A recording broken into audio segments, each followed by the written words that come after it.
지금부터는 공약 검증 토론을 이어가겠습니다. 후보들의 핵심 공약 발표를 먼저 듣고 주도권 토론으로 서로를 검증하는 방식입니다. 바로 진행해 보겠습니다. 주제는 정치 개혁과 개헌입니다.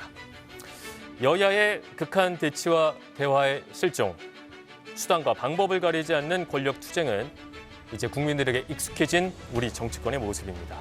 이런 상황을 겪으면서 개헌을 통한 권력구조 개편 등 정치 시스템의 개혁은 중요한 화두가 됐습니다. 이에 대한 각 후보의 공약을 먼저 들어보겠습니다. 발표 시간은 1분 30초입니다. 순서에 의해서 김문수 후보부터 공약 발표 시작하시죠. 우리 헌법과 우리 민주주의는 상권 분립 정신 위에 서 있습니다. 그런데 우리 이재명 후보는 입법부의 다수 정당인데 이것을 발판으로 해서 대통령도 탄핵하고 총리도 탄핵하고 감사원장도 탄핵하고 대법원장까지 탄핵하겠다고 31명을 이미 탄핵했습니다. 그래서 대법원장 특검하고 또 탄핵하고 청문회 하겠다고 합니다. 또 상권 분립을 완전히 파괴하고 상권 장악을 해가지고 완전히 독재를 하겠다고 하는데 이거는 이런 일이 없습니다. 뿐만 아닙니다. 지금 언론도 지금 언론 노조를 통해서 많이 영향을 미치고 있고요. 또 민주노총을 통해서 시민사회단체에도 엄청난 영향을 미치고 있습니다. 이것이 바로 입법 폭주, 탄핵 남발, 방탄 입법, 카톡도 검열한다고 합니다. 이게 바로 우리 이재명 괴물 정치, 괴물 독재의 신호탄입니다. 이것 때문에 이낙연 우리 전 총리가 이거는 괴물 국가, 괴물 독재를 막아야 된다. 이렇게 굉장히 위기의식을 느끼고 있습니다. 국민들이 이민을 가야 되나 걱정하고 있습니다. 이런 상태에서 저 김문수가 진정한 국민 통합, 모든 동서 또 빈부, 노사, 좌우가 통합하는 정치를 반드시 해내겠습니다. 네, 다음은 이준석 후보입니다. 프랑스 대통령 마크롱이 39의 나이에 대통령에 당선됐을 때 그가 속했던 정당인 앙마르슈는 원내 의석이 하나도 없었습니다. 하지만 마크롱 당선과 함께 프랑스 정치에는 거대한 지각 변동이 일어났고 연금개혁, 교육개혁, 노동개혁이 있어서 의미 있는 성과를 이뤘습니다. 제가 속한 정당인 개혁신당은 의석이 3석뿐이지만 마크롱이 가졌던 것보다는 큽니다. 저의 당선과 함께 대한민국 정치에는 자연스럽게 토론과 협치가 방식으로 등장하게 될 것입니다. 아무것도 없는 것 같지만 오히려 모든 것을 가질 수 있는 그런 역설입니다. 이제 대한민국도 2017년 프랑스 대선과 같이 압도적으로 새로운 선택을 할 때입니다. 역대 대통령 모두가 개헌을 하겠다고 했습니다. 1987년 이래로 40년 가까이 그 약속을 지킨 대통령은 없었습니다. 정말로 개헌을 하고 싶다면 개헌을 할 수밖에 없는 대통령을 뽑아야 합니다. 프랑스 국민이 마크롱을 통해 개헌을 이뤘듯 대한민국 국민도 이준석을 통해서 개헌을 이룰 수 있습니다. 국민연금을 가지고 양당이 미래 세대를 착취하는 야합을 했듯이 권력구조 개편을 양당에 맡겨놓으면 기득권 세력끼리 권력을 나눠 갖는 개헌 야합을 시도할 것 같습니다. 프랑스어 앙마르슈는 전진이란 뜻입니다. 좌도 우도 아니고 앞으로 저 이준석이 5천만 대한민국 국민과 함께하겠습니다. 네, 이재명 후보 공약 발표하시죠. 네, 국민 여러분, 대한민국은 민주공화국이다. 모든 권력은 국민으로부터 나온다. 이 헌법에 써져 있는 대원칙입니다. 민주주의 정치개혁이라고 하는 것은 국민이 주권자로 존중받는 제대로 된 정치 시스템을 만드는 것이겠죠. 제도도 만들어야 되고 정치의 실상도 변경해야 될 겁니다. 그런데 지금 대한민국 정치가 매우 잘못되어 있죠. 너무 이기적입니다. 그리고 소수가 동의하지 않은 모든 것을 반대합니다. 민주당 보고 독재한다 이런 얘기 하는데 거부권을 대통령이 41번 행사했습니다. 지금 우리가 탄핵을 30몇 번 했다는데 그 사실이 아닙니다. 13명인가 14명인가 이 정도밖에 안 될 거예요. 그리고 대통령 탄핵해야 마땅하지 않습니까? 국무총리, 헌재 재판관 임명을 안 해가지고 탄핵을 기각시키려고 하는데 당연히 탄핵해야죠. 개헌을 해서 체계적인 새로운 시대를 준비해야 됩니다. 저는 몇 가지 말씀을 미리 드렸습니다만, 첫째, 5.18 광주 민주화운동의 정신을 헌법 전문에 수록하고 책임 정치를 위해서 4년 연임제를 한 번에 한해서 이어서 할 수 있는 연임제를 도입하고 결선 투표를 도입할 필요가 있습니다. 당연히 계엄의 요건을 엄격하게 강화해야죠. 그리고 대통령의 거부권도 제한해야 됩니다. 국민의 기본권을 강화하고 그리고 지방자치와 분권을 강화하는 방향으로 헌법을 개정하겠습니다. 네, 마지막으로 권영국 후보 공약 발표하시죠. 네, 국민 여러분, 지금 우리는 어떤 개헌을 해야 합니까? 국가는 무엇이고 헌법은 왜 존재해야 합니까? 국가는 시민의 존엄을 지키기 위해 존재하고 헌법은 그 존엄을 지키기 위한 우리 사회의 약속입니다. 개헌은 그 약속을 지금의 시대 정신에 맞게 개정하는 일입니다. 헌법 자체를 부정하고 탄핵을 반대한 세력은 개헌을 말할 자격이 없습니다. 그러면 누가 개헌을 해야 합니까? 개헌은 시민이 주체가 되는 일입니다. 노동자, 여성, 청년, 사회적 약자를 포함한 모든 시민이 참여하여 함께 만드는 광장 개헌이 되어야 합니다. 우리는 기득권 유지와 권력 안배를 위한 개헌이 아니라 차별과 불평등을 타파하는 개헌을 추진합니다. 다시는 윤석열과 같은 내란이 반복되지 않도록 계엄 조항을 고치고 5.18 정신을 헌법에 담는 것으로 출발하겠습니다. 그 방향은 분명합니다.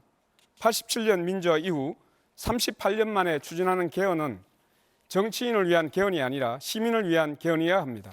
차별을 금지하는 평등헌법, 노동이 존중받는 노동헌법, 식량주권을 지키는 농민헌법, 기후정의를 실현하는 기후헌법, 사회적 약자를 보호하는 돌봄헌법. 저 권영국이 이 개헌을 시민 여러분과 함께 만들어 가겠습니다. 감사합니다.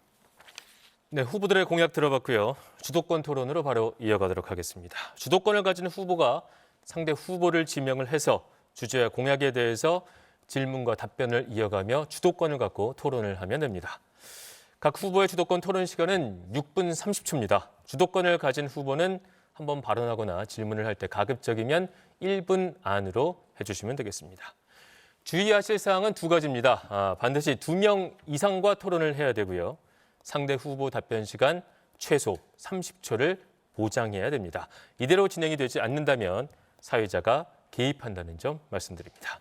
자, 그럼 김문수 후보부터 주도권 토론 시작하겠습니다. 예, 아까 제가 이재명 후보의 여러 가지 재판, 지금 5개나 받는 재판과 또 주변 인물이 많이 사망을 하는 그런 참사가 있었는데 성남시장하고 경기도지사밖에 안 했는데 이 정도인데 앞으로 대통령이 돼서 그런 많은 권한을 가지고 개발도 하고 각종 사업도 하고 주변에 많은 사람들이 있을 건데 과연 국민들이 불안해하는 거는 이런 분이 성남시장 할 때 조그마한 대장동 하나 개발하는데도 이 정도 수천억의 의혹이 생기고 무수한 사람들이 재판받고 온 나라를 뒤흔들었는데 또 본인은 그게 당군 일에 제일 잘하는 개발이라고 이렇게 한때 말한 적이 있어요. 그래서 이런 분이 대통령이 돼서 만약에 각종 국토 개발을 한다, 각종 사업을 한다, 주변에 또 많은 공직자를 제대로 거느릴 수 있을까? 또 이재명 후보는 성남시장이나 또 경기도지사를 할 때도 뭐 제가 할 때는 굉장히 깨끗하게 해서 청렴도를 전국 1위로까지 오르는데 이재명 후보는 그걸 또 상당히 부패한 이 경기도 또 성남시로 만들어버리고 부패 정도가 아니라 역사상 이렇게 정말 아수라라는 영화에 나와 있는 것처럼 그게 이 아수라라는 영화가 정말 성남시를 딱 상징하는 그런 영화입니다. 이렇게 돼가지고 온 주변이 비리와 감옥, 투옥되고 또 많은 사람들이 갑자기 수사받다가 죽어버리고 또 아까 제가 말씀드렸습니다만은 도시공사 경기도지사 첫 비서실장이었는 전영수 실장은 이제 정치를 내려놓으십시오. 더 이상 희생은 없어야 하지 않겠습니까? 이런 이야기에 대해서 저는 굉장히 가슴 아프게 생각하는데 어떻게 보십니까? 이래가지고 어떻게 대통령 해가지고 제대로 할 수 있는지 지금이라도 저는 사퇴하시는 것이 맞지 않느냐 이렇게 보는데 어떻습니까? 네, 전혀 근거 없는 일방적인 주장 잘 들었습니다. 검찰이 없는 사건 만들려고 강압 수사를 심하게 하니까 그 사람들이 괴로워서 그렇게 된 거 아닙니까? 저에 대해서 구체적 증거를 하나라도 대보십시오. 제가 부정부패를 저질렀는지. 저는 업자를 만난 일도 없고 그들이 커피 한 잔 얻어먹은 일이 없어요. 그 사람들이 사망한 것은 그 검찰의 가혹한 그 압박 수사 때문이죠. 그 돌아가신 분들은 정말로 가슴 아프게 생각합니다. 자, 이제 시간이 다 됐는데 지금 보세요. 그런 식으로 지금 보면 법인카드 문제든지 여러 가지가 이미 유죄 판결이 다 났고 또 대북 송금만 하더라도 그 부지사 이화영 부지사가 지금 7년 8개월 받았잖아요. 감옥에 앉아가 있고 다 지금 현재 유죄 판결을 받아가지고 있는데 증거가 하나도 없다. 그럼 무슨 증거를 원하십니까? 그동안 검찰의 공소장이다, 재판의 판결문이다, 유죄 판결이 다 나가지고 많은 사람들이 이 오죽하면은 전영수 경기도지사 첫 비서실장은 유서에서 그랬습니다. 유서에서 이제 정치를 내려놓으십시오. 더 이상 희생은 없어야 되지 않겠습니까? 이분이 돌아가시면서 괜히 그러면 허위 사실을 유포하겠습니까?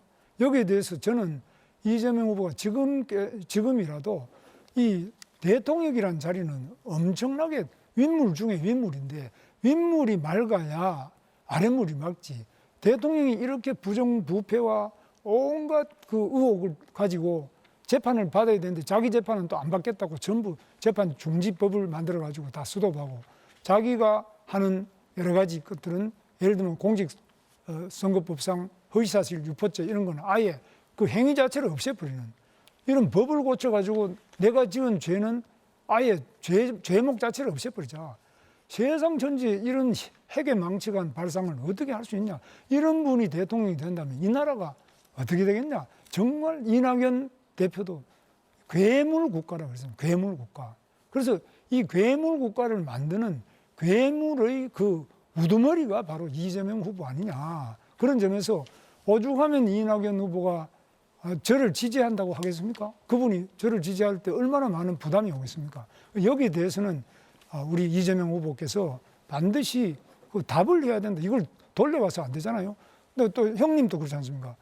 이재명 후보 형님께서 정신병원에 강제 입원하려고 그러다가 우리 구성숙 우리 보건소장도 잘 아실 거예요. 그런 분들이 다 그냥 안 된다고 했는데 그래 무리하게 하다가 결국은 형님 돌아가셨죠. 그 다음에 또 형수님 보고 그 말린다고 온갖 그 욕을 해가지고 온 가정이 다 어려워졌고 파탄이 나고 이런 상태인데 이것도 못하면서 그 연설 장소가 아니니까 저한테 아니 어떻게 답변을 좀 그래가지고 어떻게 대통령이 되느냐. 저는 그런 면에서 국민들이 너무너무 우려하고 제가 우려하는 것이 아니라 이낙연 총리가 오죽하면은 우려를 해서 이렇게 돼 있겠냐. 잠시만 사회자가 개입하겠습니다. 지금 이재명 후보에게 30초 답변 기회를 드려야 되고 2명 이상과 토론을 해야 되기 때문에 이제 빨리 답변을 듣고 질문 하나를 하도록 네. 하겠습니다. 이재명 후보 답하시죠. 네, 저한테 부정부패 이미지를 씌우려고 노력하시는데 제가 그거 하나 물어보겠습니다. 김문수 후보 그 정치자금 4번인가 3번인가 그 부정자금 받은 걸로 그 캠프에 있는 아주 가까운 사람 다 처벌받았죠. 그렇죠. 그의 부정수지 그 받은 부정해서 수급한 정치자금이 4억이 넘던데 그거 본인은 몰랐다는 이유로 다 처벌을 면했지 않습니까? 본인이 진짜 뭐- 몰랐어요. 그럼 부하들이 다 그 책임을 지면 그 김문수 후보님 주장에 의하면 연대 책임으로 당연히 책임을 져야 되는 거 아닙니까? 아니, 제가 알지도 못하는 일에 대해서 왜 제가 책임을 져야 됩니까? 제가 근데 잠시 문제가- 사회자가 개입하겠습니다. 시간이 남지 않아서 한 명에게 더 질문을 하고 답을 들어야 예, 2명 이상 토론이 가능합니다. 제가 문제가 있다면 당연히 처벌받았겠죠. 제가 안 처벌받으면 자꾸 저 처벌로 오는데 우리 이준석 후보는 어떻게 보십니까 이 문제? 방금 전에 이재명 후보가 측근들이 문제가 있으면 나도 문제가 있는 것이냐 이렇게 하셨기 때문에 본인들 측근들이 이제 문제 생기시면은 똑같은 논리로 이제 타격받으실 텐데 그냥 급급해가지고 안 말씀하신 것 같습니다. 실제로 이재명 후보 문제 많죠. 네, 구추 사용할 수 있습니다. 네, 그래서 지금 이렇게 본인이 이렇게 전 세상이 다 아는 문제를 딱 잡아떼는 거 이거는 대통령 자격이 없다고. 네, 주어진 시간 모두 사용했습니다. 이어서 이준석 후보 주도권 토론 시작합니다. 예, 이재명 후보님 그 헌법 8조 잘 아시죠? 네, 뭐 조문 정확하게 기억 못 하겠네요. 말씀해 보세요. 예, 정당에 관한 부분이니까 모르시죠. 그러니까 정당을 민주적으로 운영해야 된다는 내용이 헌법 8조의 2항인데요. 제발 그 헌법대로 정당을 운영하셨으면 좋겠다 그런 생각을 했습니다. 사실 민주당의 운영을 보면요. 정당 내부의 민주주의의 실종이란 말을 들은 지 오래고요. 정당의 당원 같으면은 국가의 헌법과도 같은 것입니다. 근데 이 당원 같은 것을 막 바꾸고 그러세요. 그래서 그 민주당의 당원을 보면 80조에 보면은 여러 가지 범죄 혐의가 있으면은 당직이 기소 시에 정지되게 돼 있는데 그것도 이제 마음대로 바꾸시고 이렇게 하는 모습을 보면서 1심 유죄 나오자마자 당원 80조가 삭제됐거든요. 이렇게 당의 존립 근거가 되는 당원을 이렇게 마음대로 바꿔버리고 위인 설법 아니겠습니까? 이재명 후보 전에는 기소된 사람 없었습니까? 근데 이재명 후보가 기소되고 나니까 유죄를 선고받으니까 이런 것들을 없앤다는 것 자체가 법 체계에 대한 당내의 법 체계에 대한 이해도 별로 없으신 것 같고 그래서 지금도 형사소송법 개정이나 이런 것에 대해 가지고 사회의 규칙이나 제도에 대한 존중 자체가 없는 것이 아니냐라는 비판을 받는 겁니다. 어떻게 보십니까? 앞으로 이런 법률이나 개헌을 진행하는 데 있어서 본인이 관련된 부분은 좀 회피하시고 이렇게 하실 의향이 없으십니까? 더불어민주당은 역사에 없을 정도로 당원 중심의 민주적 정당으로 바뀌었고 강하고 유능한 정당으로 바꿔서 대한민국 정치사에서 가장 큰 야당의 승리를 이뤄냈고 가장 강력한 수권 정당이 됐습니다. 남의 당 얘기하기보다는 개혁신당은 그 허은하 대표를 그렇게 강제적으로 조치를 하지 않았습니까? 또 김용남 의원도 개혁신당 아닌가요? 그리고 그 당내 자금 사용 관련해서 부패 혐의로 고발당하고 그랬던 것으로 아는데 시간 지났는데요. 예. 어쨌든 그런 점도 살펴보시기 시간 바랍니다. 지났다니까요. 예. 뭐 허은하, 김용남 그렇게 좋으시면은 허은하 의원님이 말씀하신 거 제가 이재명 대표에 대해 평가한 거 읽어드리면요. 매표 포퓰리즘 하는 사람이다. 한국판 차베스다. 김용남 의원은요. 이재명은 대통령커녕 성남시장의 자격도 없다.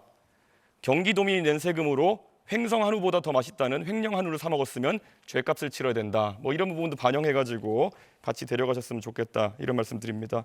그리고 계속 이제 질문에 질문으로 답하시는 아주 안 좋은 그런 어떤 태도가 있으신데요.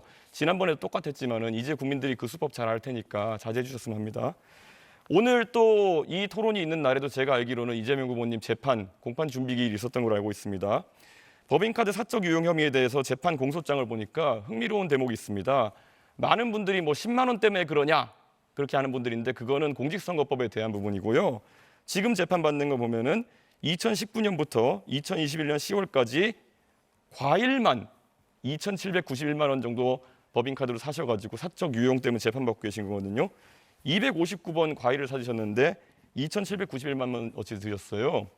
과일이 평균 가격을 보니까요. 뭐 종류가 다양하겠죠. 1kg에 10,000원 정도 하던데요. 이 기준이라면은 2,800만 원어치의 과일을 2년 동안 드셨으면은 2.8톤입니다. 혹시 집에 뭐 코끼리 같은 거 키우십니까? 사람이 어떻게 이렇게 많은 과일을 집에서 이렇게 법인카드로 결제할 수 있는지 혼자 드신 겁니까? 아니면 어떻게 하신 겁니까? 대답할까요? 예. 네. 그래서 엉터리라는 거예요. 그거는 제가 쓴 일도 없고 그 쓰는 거 본 일도 없고 실무부서에서 과일 거래를 했다는데 그걸 제가 어떻게 합니까? 그걸 전부 제가 횡령을 했다, 지시를 했다, 알고 그랬다라고 기소를 했는데 그게 바로 엉터리 기소라는 뜻이고요. 그 사건에서는 제가 그걸 지시한 것으로 보여진다라고 기소를 했는데 그런 근거 자료가 한 개도 없어요. 그래서 엉터리 조작 기소다 이렇게 얘기하는 겁니다. 자, 그러면은 이런 재판에 대해 가지고 사실 대선 후보로서 예전에 민주당에서 홍준표 자유한국당 대선 후보를 공격할 때 성완종 리스트 판결이 그때 2심까지 나왔었기 때문에 당선되어도 재판 받아야 되는 거 아니냐. 그래가지고 그때 하도 공격하니까 홍준표 후보께서 이렇게 얘기하셨어요. 만약에 대법원에서 재판 받아서 유죄 나오면은 내가 극단적인 선택까지 검토하겠다. 이렇게 하면서 재판 받겠다는 의지를 보여줬거든요. 이재명 후보는 재판 받을 의지를 보여줄 생각이 없습니까? 무죄를 확신하시는 거 아닙니까? 조작 기소라면서요. 너무 많은 기소를 해놓고 성남 FC 사건 같은 경우는 제가 직접 한 건 아니고 지금 직원들이 기소되어 있는데 증인이 478명이에요. 그 재판 매일 해도 2년 걸립니다. 그런 재판들을 마구 기소해놓고 이 검찰 국가가 이렇게 난폭하게 정치 탄압을 했잖아요. 그리고 당신은 기소됐으니까 죄인이다. 고발당했으니까 피의자다. 이런 식으로 하는 거는 국민의힘이 주로 하던 수법인데 예, 시간 다 우리 됐습니다. 이준석 후보는 좀 자제해 주시면 좋지 예, 않을까 싶어요. 그런데 뭐 사실 그렇게 따지면 홍준표 후보는 얼마나 억울하셨겠습니까? 최종적으로 무죄인 사건이었는데 그런데도 떳떳하게 나는 재판을 받아서 실제로 극단적인 선택할 정도로까지 내가 책임지겠다라고 했는데 이재명 후보는 그거 안 하겠다는 말씀을 지금 돌려서 하시는 거 아니겠습니까? 자, 그리고 권영국 후보님께 좀 여쭤보겠습니다. 권영국 후보님, 그 사실 이재명 후보님이 사실 가족 간의 그런 어떤 좀 특이한 대화나 이런 걸 하셔가지고 문제되신 건 아까 사과하시고 이렇게 했었는데요. 가장 또 놀라는 것이 혹시 정의당의 아니 그러니까 민주노동당 기준으로 여쭤보고 싶은 게 만약에 어떤 사람이 여성에 대해 가지고 얘기할 때 여성의 어떤 성기나 이런 곳에 젓가락을 꽂고 싶다 이런 얘기를 했다 그러면 이거는 여성 혐오에 해당합니까? 아닙니까? 그건 뭐 답변하지 않겠습니다. 민주노당 저는- 기준이 없습니까? 이런 성폭력적인 있죠. 발언에 대해서? 그건 있죠. 그러나 지금 이걸 묻는 취지는 잘 모르겠는데요. 기준은 매우 엄격합니다. 매우 문제가 되는 우리는- 발언입니까? 아닙니까?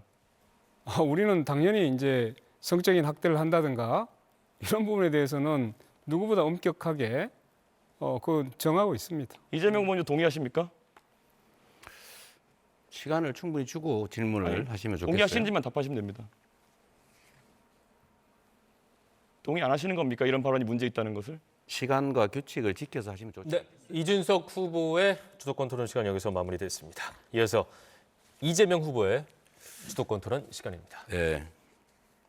어쨌든 우리 이준석 후보님은 주로는 그런 정부의 앞으로 나아갈 길, 국민의 더 나은 삶 이런 것보다는 그런 신변 잡기에 관심이 많으신 것 같은데 본인의 신변 잡기도 한번 되돌아보시기를 부탁드립니다.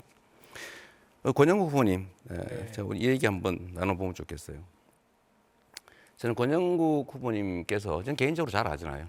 아주 오랜 세월 노동인권운동도 하시고 변호사로 정말 우리 사회의 어두운 곳, 낮은 곳을 살피시고 정말 큰 애 써오신 거 정말 존경합니다. 네, 감사합니다.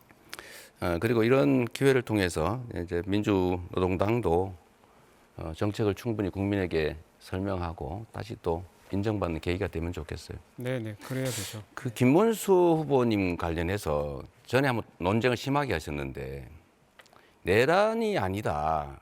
처벌받아야 내란이다. 이런 논리에 대해서 좀 어떻게 생각하세요?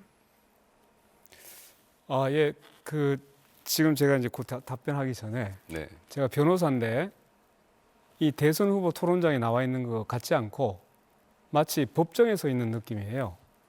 그래서 굉장히 좀 유감을 일단 먼저 말씀드리고 시작하겠습니다. 우선은 내란죄라는 것은 형법상에 있는 요건이 있는 거죠. 네. 그러나 우리가 헌법상에서 내란 행위라는 것은 그것이 헌정 질서를 유린하는 것이 내란 행위입니다. 그렇기 때문에 이게 내란죄가 되냐 안 되냐에 따라서 내란 행위가 성립하느냐 하는 문제하고는 다른 거죠. 네. 정확하게 말씀드리면 내란이라고 하는 게 폭력적으로 국헌을 문란하거나 국토를 참전하는 그런 행위를 말하잖아요. 군사를 동원해서 병력을 동원해서 국회를 진입해서 장악하려고 한 건 명확한 내란 행위입니다. 뭐 판례에도 다 나오잖아요. 김원수 후보님 이런 얘기 좀 들어보셨나 모르겠는데 김문수 후보님께서는 정호영이라는 사람을 그 선대위에 영입하셨더라고요. 근데 이 정호영이라는 사람은 광주 학살의 주책임자 아닙니까? 그걸 몰랐을 것 같지는 않은데 제가 한 건 아니고 잠깐 답변을 제가 요구하면 해주세요. 또 하나는 전에 전두환 추징법도 반대하셨던 것 같아요. 또 전두환 씨를 예방한 바도 있고요. 또 최근에는 내란 수계 윤석열 대통령의 핵심 중의 핵심 측근 윤상현을 공동선대위원장으로 또 받았다가 내부 분란 때문에 그만둔 것 같습니다. 그러다 보니까 우리 윤석열 대통령께서 탈당을 하라, 또 제명하거나 이런 말 한마디도 못 하시고 윤 대통령이 탈당을 하면서 김문수 후보 도와서 당선시켜달라 뭐 이런 얘기도 하시고 의원들한테 전화해서 김문수 후보 도우라고 지시도 하고 그랬던 것 같습니다. 이런 걸 보면 김문수 후보는 내란 세력 그 자체, 그 이론 또는 최소한 내란 세력을 비호하는 비호 세력으로 보여요. 그래서 이런 의문들이 있습니다. 김문수 후보는 윤석열 아바타다. 김문수 후보가 당선이 되면 상황 윤석열이 즉 반란 수계가 귀환한다. 그런 걱정을 하는 사람들이 있는데 이에 대해서 어떻게 생각하십니까? 전혀 근거 없는 말씀을 하시고 있고요. 제가 그 말씀을 그대로 말씀드리면 우리 이재명 후보야말로 온갖 그 욕을 해가지고 온 가정이 다 어려워졌고 파탄이 나고 이런 상태인데 이것도 못하면서 그 연설 장소가 아니니까 저한테 아니 합격을 어떻게 좀 그래가지고 어떻게 대통령이 되느냐. 저는 그런 면에서 국민들이 너무너무 우려하고 제가 우려하는 것이 아니라 이낙연 총리가 오죽하면은 우려를 해서 이렇게 돼 있겠냐. 잠시만 사회자가 개입하겠습니다. 지금 이재명 후보에게 30초 답변 기회를 드려야 되고 2명 이상과 토론을 해야 되기 때문에 먼저 빨리 답변- 답변을 듣고 질문 하나를 하도록 하겠습니다. 이재명 후보 답하시죠. 네, 저한테 부정부패 이미지를 씌우려고 노력하시는데 제가 그거 하나 물어보겠습니다. 김문수 후보 그 정치자금 4번인가 3번인가 그 부정자금 받은 걸로 그 캠프에 있는 아주 가까운 사람 다 처벌받았죠. 그렇죠. 그의 부정수지 그 받은 부정해서 수급한 정치자금이 4억이 넘던데 그거 본인은 몰랐다는 이유로 다 처벌을 면했지 않습니까? 본인이 진짜 뭐- 몰랐어요. 그럼 부하들이 다 그 책임을 지면 그 김문수 후보님 주장에 의하면 연대 책임으로 당연히 책임을 져야 되는 거 아닙니까? 아니, 제가 알지도 못하는 일에 대해서 왜 제가 책임을 져야 됩니까? 제가 네, 잠시 문제가- 사회자가 개입하겠습니다. 시간이 남지 않아서 한 명에게 더 질문을 하고 답을 들어야 예, 2명 이상 토론이 가능합니다. 제가 문제가 있다면 당연히 처벌받았겠죠. 제가 안 처벌받으면 자꾸 저 처벌로 하는데 우리 이준석 후보는 어떻게 보십니까 이 문제? 방금 전에 이재명 후보가 측근들이 문제가 있으면 나도 문제가 있는 것이냐 이렇게 하셨기 때문에 본인들 측근들이 이제 문제 생기시면은 똑같은 논리로 이제 타격받으실 텐데 그냥 급급해가지고 안 말씀하신 것 같습니다. 실제로 이재명 후보 문제 많죠. 네, 9초 사용할 수 있습니다. 네, 그래서 지금 이렇게 본인이 이렇게 전 세상이 다 아는 문제를 딱 잡아떼는 거 이거는 대통령 자격이 없다고. 네, 주어진 시간 모두 사용했습니다. 이어서 이준석 후보 주도권 토론 시작합니다.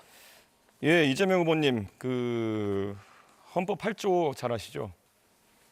네, 뭐 조문은 정확하게 기억 못 하겠네요. 말씀해 보세요. 예, 정당에 관한 부분이니까 모르시죠. 그러니까 정당을 민주적으로 운영해야 된다는 내용이 헌법 8조의 2항인데요. 제발 그 헌법대로 정당을 운영하셨으면 좋겠다 그런 생각을 했습니다. 사실 민주당의 운영을 보면요. 정당 내부의 민주주의의 실종이란 말을 들은 지 오래고요. 정당의 당원 같으면은 국가의 헌법과도 같은 것입니다. 근데 이 당원 같은 것을 막 바꾸고 그러세요. 그래서 그 민주당의 당원을 보면 80조에 보면은 여러 가지 범죄 혐의가 있으면은 당직이 기소 시에 정지되게 돼 있는데 그것도 이제 마음대로 바꾸시고 이렇게 하는 모습을 보면서 1심 유죄 나오자마자 당원 80조가 삭제됐거든요.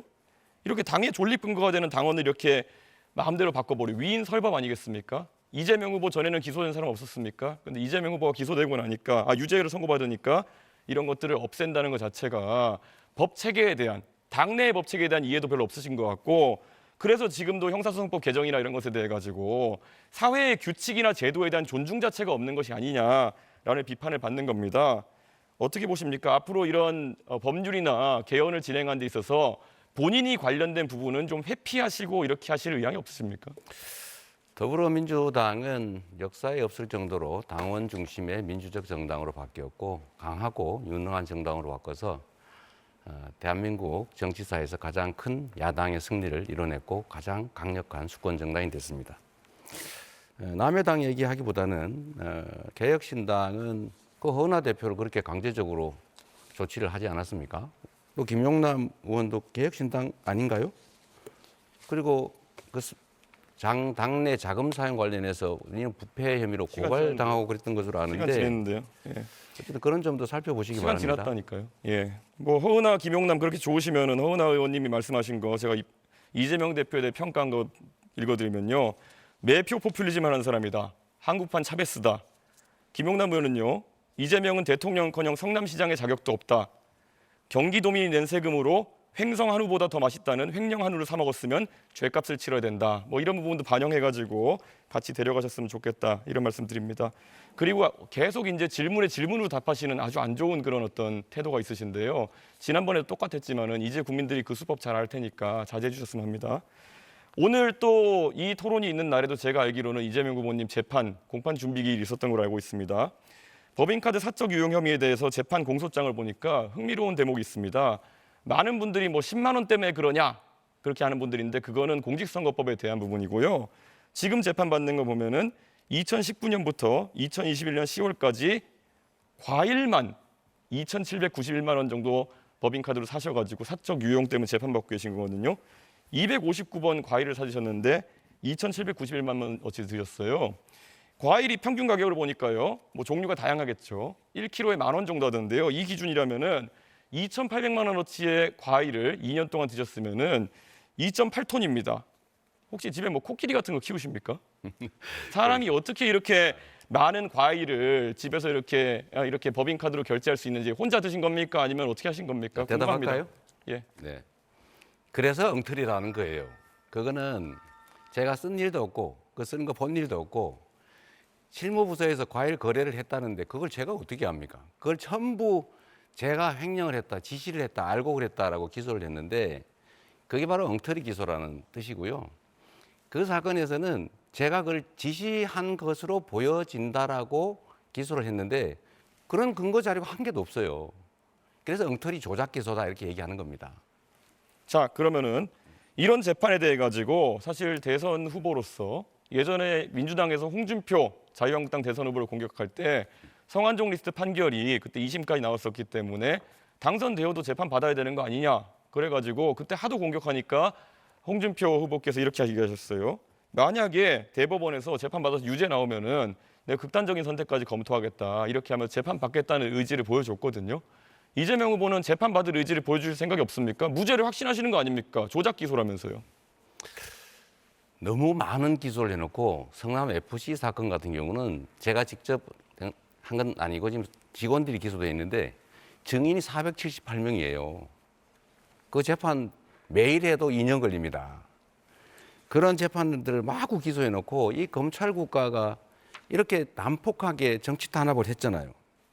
그리고 당신은 기소됐으니까 죄인이다. 고발당했으니까 피의자다. 이런 식으로 하는 거는 국민의힘이 주로 하던 수법인데 예, 시간 다 우리 됐습니다. 이준석 후보는 좀 자제해 주시면 좋지 예, 않을까 싶어요. 그런데 뭐 사실 그렇게 따지면 홍준표 후보는 얼마나 억울하셨겠습니까? 최종적으로 무죄인 사건이었는데 그런데도 떳떳하게 나는 재판을 받아서 실제로 극단적인 선택할 정도로까지 내가 책임지겠다라고 했는데 이재명 후보는 그거 안 하겠다는 말씀을 지금 돌려서 하시는 거 아니겠습니까? 자, 그리고 권영국 후보님께 좀 여쭤보겠습니다. 네. 권영국 후보님, 그 사실 이재명 후보님이 사실 가족 간의 그런 어떤 좀 특이한 대화나 이런 걸 하셔가지고 문제되신 건 아까 사과하시고 이렇게 했었는데요. 가장 또 놀라는 것이 혹시 정의당의 그러니까 민주노동당 기준으로 여쭤보고 싶은 게 만약에 어떤 사람이 여성에 대해 가지고 얘기할 때 여성의 어떤 성기나 이런 곳에 젓가락을 꽂고 싶다 이런 얘기를 했다 그러면 이거는 여성 혐오에 해당합니까? 아닙니까? 그건 뭐 답변하지 않겠습니다. 민주노당 기준이 없습니까? 이런 성폭력적인 발언에 대해서? 그건 있죠. 그러나 지금 이걸 묻는 취지는 잘 모르겠는데요. 기준은 매우 엄격합니다. 매우 문제가 되는 발언입니까? 아닙니까? 우리는 당연히 이제 성적인 학대를 한다든가 이런 부분에 대해서는 누구보다 엄격하게 그 정하고 있습니다. 이재명 후보님 동의하십니까? 시간을 충분히 주고 질문을 하시면 좋겠어요. 동의하시는지만 답하시면 됩니다. 동의 안 하시는 겁니까? 이런 발언이 문제 있다는 것을? 시간과 규칙을 지켜서 하시면 좋죠. 네, 이준석 후보의 주도권 토론 시간 여기서 마무리됐습니다. 이어서 이재명 후보의 주도권 토론 시간입니다. 네. 어쨌든 우리 이준석 후보님은 주로는 그런 정부의 앞으로 나아갈 길, 국민의 더 나은 삶 이런 것보다는 그런 신변 잡기에 관심이 많으신 것 같은데 본인의 신변 잡기도 한번 되돌아보시기를 부탁드립니다. 권영국 후보님, 제가 이 얘기 한번 나눠보면 좋겠어요. 저는 권영국 후보님께서 저는 개인적으로 잘 아잖아요. 아주 오랜 세월 노동인권운동도 하시고 변호사로 정말 우리 사회의 어두운 곳, 낮은 곳을 살피시고 정말 큰 애 써오신 거 정말 존경합니다. 네, 감사합니다. 그리고 이런 기회를 통해서 이제 민주노동당도 정책을 충분히 국민에게 설명하고 다시 또 인정받는 계기가 되면 좋겠어요. 네, 그래야 되죠. 그 김문수 후보님 관련해서 전에 한번 논쟁을 심하게 하셨는데 내란이 아니다, 처벌받아야 내란이다 이런 논리에 대해서 좀 어떻게 생각하세요? 예, 지금 제가 이제 곧 답변하기 전에 네. 제가 변호사인데 이 대선 후보 토론장에 나와 있는 것 같지 않고 마치 법정에 서 있는 느낌이에요. 그래서 굉장히 좀 유감을 일단 먼저 말씀드리고 시작하겠습니다. 우선은 내란죄라는 것은 형법상에 있는 요건이 있는 거죠. 네. 그러나 우리가 헌법상에서 내란 행위라는 것은 그것이 헌정 질서를 유린하는 것이 내란 행위입니다. 그렇기 때문에 이게 내란죄가 되냐 안 되냐에 따라서 내란 행위가 성립하느냐 하는 문제하고는 다른 거죠. 네. 정확하게 말씀드리면 내란이라고 하는 게 폭력적으로 국헌을 문란하거나 국토를 참전하는 그런 행위를 말하잖아요. 군사를 동원해서 병력을 동원해서 국회를 진입해서 장악하려고 한 건 명확한 내란 행위입니다. 뭐 판례에도 다 나오잖아요. 김원수 후보님, 이런 얘기 좀 들어보셨나 모르겠는데 김문수 후보님께서는 정호영이라는 사람을 그 선대위에 영입하셨더라고요. 근데 이 정호영이라는 사람은 광주 학살의 주책임자 아닙니까? 그걸 몰랐을 것 같지는 않은데 제가 한 건 아니고. 잠깐 답변을 제가 요구하면 해주세요. 또 하나는 전에 전두환 추징법도 반대하셨던 것 같아요. 또 전두환 씨를 예방한 바도 있고요. 또 최근에는 내란 수계 윤석열 대통령의 핵심 중에 핵심 측근 윤상현을 공동선대위원장으로 또 받았다가 내부 분란 때문에 그만둔 것 같습니다. 그러다 보니까 우리 윤석열 대통령께서 탈당을 하라, 또 제명하거나 이런 말 한마디도 못 하시고 윤 대통령이 탈당을 하면서 김문수 후보 도와서 당선시켜달라 뭐 이런 얘기도 하시고 의원들한테 전화해서 김문수 후보 도우라고 지시도 하고 그랬던 것 같습니다. 이런 걸 보면 김문수 후보는 내란 세력 그 자체, 그 이론 또는 최소한 내란 세력을 비호하는 비호 세력으로 보여요. 그래서 이런 의문들이 있습니다. 김문수 후보는 윤석열 아바타다. 김문수 후보가 당선이 되면 상황 윤석열이 즉 반란 수계가 귀환한다. 그런 걱정을 하는 사람들이 있는데 이에 대해서 어떻게 생각하십니까? 전혀 근거 없는 말씀을 하시고 있고요. 제가 그 말씀을 그대로 말씀드리면 우리 이재명 후보야말로 부패, 부정, 비리, 범죄의 우두머리. 바로 그 비판을 벗어날 수가 없고 그러한 비판을 받을 수밖에 없는 것은 이건 다 이 재판에서 나와 있는 거고요. 다 공소장이나 판결문에 나와 있는 네, 거고. 충분히 들었습니다. 저에 대한 거는 그냥 네. 주장입니다. 자, 하나 또 물어볼게요. 네. 우리가 민주당이 군사 쿠데타 이런 뭐 또는 학살, 고문 이런 반인권 범죄, 국가 폭력 범죄에 대해서는 공소시효를 배제해서 낫지 처벌하는 것처럼 그가 살아있는 한 반드시 처벌하자. 이런 법을 만들었더니 국민이 반대했고 심지어 거부권 행사했거든요. 이런 법에 대해서 거부권 행사하실 겁니까? 저는 그러한 취지의 법이라면 당연히 제가 앞장서서 오히려 할 겁니다. 저는 오히려 지금 이재명 후보 같이 이렇게 많은 재판을 받는 분이 다 자기 재판 안 받도록 하고 또 그 재판하는 대법원장까지도 탄핵, 특검, 청문회 부르는 이런 분이야말로 정계를 영구 은퇴시키도록 법을 발의해서 반드시 통과시키도록 하겠습니다. 네, 감사드립니다. 뭐 입장이 다르더라도 좋은 일을 같이 하는 것은 바람직하죠. 하나 더 여쭤보겠습니다. 내란 행위에 대해서 지금 구속돼 가지고 재판을 받고 있잖아요. 저는 뭐 우리 국민들이 그날 밤에 두 눈을 뜨고 똑똑히 봤기 때문에 이건 내란 행위를 부정하는 것은 불가능하다고 봐요. 이 내란죄로 유죄를 받으면 윤석열 전 대통령 사면하실 겁니까? 거기에 대해서는 전혀 맞지 않는 질문을 하고 있습니다. 전혀 아직 재판 이제 시작한 사람을 보고 벌써 사면할 거냐 이런 문은 그런 질문은 성립하지도 않고 맞지 않는 질문입니다. 오히려 그러면 제가 이제 묻습니다. 그럼 이재명 후보가 대통령이 되면은 자기가 지은 죄에 대해서 5가지 지금 재판받는 거 전부 셀프 사면할 겁니까? 그건 이론적으로 불가능하죠. 자, 하나 마지막으로 묻겠습니다. 제가 저번에도 물었는데 윤석열과 단절하겠느냐 끝까지 대답 안 했거든요. 정말로 윤석열과 단절 안 할 겁니까? 윤석열 대통령은 이미 탈당해서요. 저하고 단절이 아니라 뭐 아무 관계가 없습니다. 그래서 이미 본인이 스스로 다 당을 떠나고 스스로 아무렇게 말을 돌리지 안 하고 마시고 있고 지금도 관계가 있는데 단절할 거냐를 물었습니다. 단절이 아니라 이미 없는데 뭐 단절을 있어야 단절을 하는데 없습니다. 뭐 무슨 관계가 있어야 단절을 안 하겠다, 회피하겠다 이렇게 저는 단절이라는 이해하겠습니다. 거는 누가 관계가 있을 때 단절하는 건데 네, 이재명 후보의 주도권 토론 시간 여기서 마무리하겠습니다. 이어서 권영국 후보 주도권 토론 시작하시죠. 네, 참 안타깝습니다. 김문수 후보께서는 토론 시간 낭비하는 우두머리 같다는 느낌이 듭니다. 주로 특정 후보 비리하는데 왜 그렇게 모든 시간을 다 낭비하십니까? 그래서 저는 김문수 후보에게 먼저 묻겠습니다. 5.18은 헌정질서 수호를 위한 국민 저항의 상징입니다. 이를 헌법에 명시하는 것이 국민 통합의 출발점이라고 보는데 일단 짧게 답변해 주십시오. 이따가 들을 테니까. 김문수 후보님 동의하십니까? 저는 헌법 전문의 5.18 정신을 반영하는 것이 충분히 가능하고 옳다고 생각합니다. 그렇게 하겠습니까? 네, 그렇게 하겠습니다. 계엄 요건 강화를 위해서 앞으로 계엄 선포 시 국회 사전 사후 동의를 반드시 받아야 한다고 보는데 후보님 입장 어떻습니까?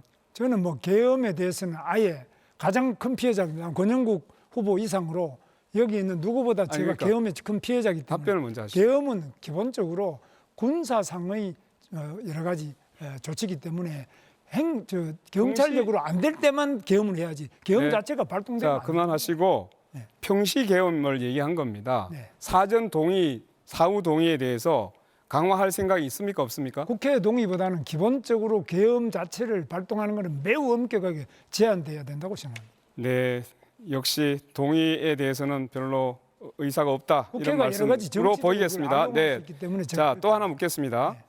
대통령 탄핵 시에 직무대행은 한덕수 같은 국무총리가 아니고 선출직인 국회의장으로 바꿔야 한다고 보는데 어떻게 생각하십니까? 그건 행정에 대한 기본이 안 된 질문입니다. 기본이 안 되고요. 아니, 선출직에 대통령이라는 것은 국회의장처럼 제가 사회에 주도하고 보는 자리가 있습니다. 아니고 행정의 책임자입니다. 행정의 책임자이지만 적어도 이러한 비상시에는 선출직인 사람이 대통령에 대한 권한을 대행할 수 있도록 해야 그 아바타들이 실제로 누굽니까? 한덕수라는 사람은 윤석열 대통령이 임명한 아바타 같은 사람이었어요. 제2의 윤석열이었단 말이죠. 이런 사람에 대해서 계속적으로 권한 대행하게 되면 국민들이 얼마나 스트레스 받았습니까?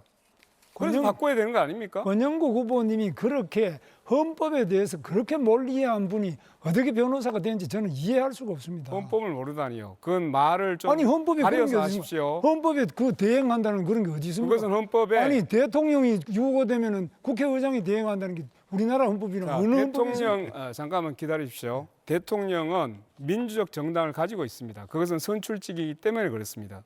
그러나 적어도 권한 대행은 민주적 정당성이 없는 사람입니다. 그걸 유념하시기 바랍니다. 국회의장이 자, 그만 그러면 예, 그만 정당- 묻겠습니다. 자, 다음에 다시 묻겠습니다. 네. 시간이 많지 않기 때문에 저는 정책을 묻겠습니다. 일단 이재명 후보님께만 네. 묻겠습니다.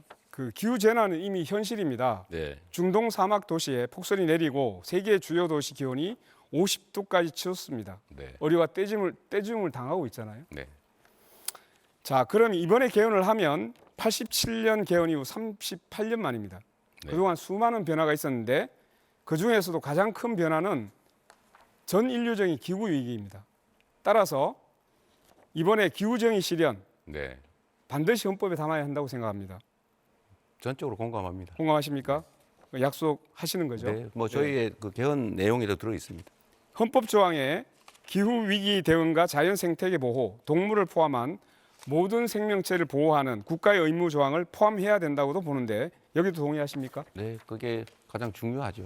다양성 보장하는 것. 네. 네, 좋습니다. 기후 위기는 보수와 진보의 문제가 아니라 지금 세대와 미래 세대가 하나가 되어 해결할 전 인류적 과제임을 다시 한번 강조해 두겠습니다. 맞는 말씀이십니다. 네네.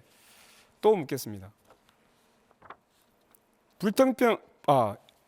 불평등 타파를 위해서 보다 근본적인 대책이 필요하다고 생각합니다. 네, 세금을 통한 복지 지출을 늘리는 재분배 정책도 중요하지만 시장에서 창출되는 이윤이 공정하게 분배되는 것이 1차적으로 중요합니다. 네, 이윤을 공정하게 분배하자는 것, 그것이 이익 균점권입니다. 네. 아시죠?